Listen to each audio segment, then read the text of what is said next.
L'indemnisation des populations demeure un réel défi dans la réalisation des projets de développement au Cameroun. Pour cause, la non-maturation des dits projets. Plusieurs d'entre ceux-ci ne respectent pas le processus de maturation.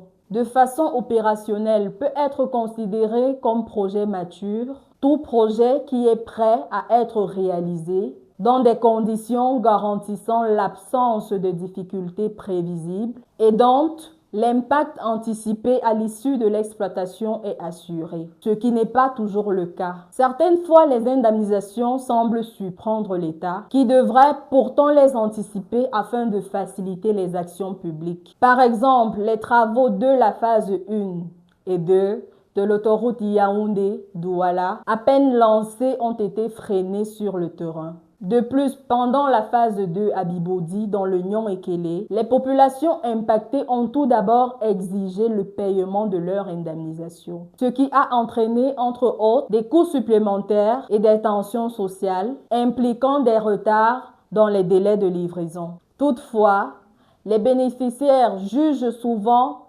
insuffisantes les sommes perçues. C'était le cas lors du paiement des indemnisations des personnes impactées par le projet d'une zone industrielle de 500 hectares sur les berges de la Dibamba à Missolé 1, près de la ville de Douala, les 3 et 4 juillet 2025 à la préfecture d'Edea. Pour résoudre ces différents problèmes, l'État devrait non seulement anticiper ces indemnisations, mais aussi et surtout constituer des réserves foncières et les surveiller au risque de voir les populations les occuper.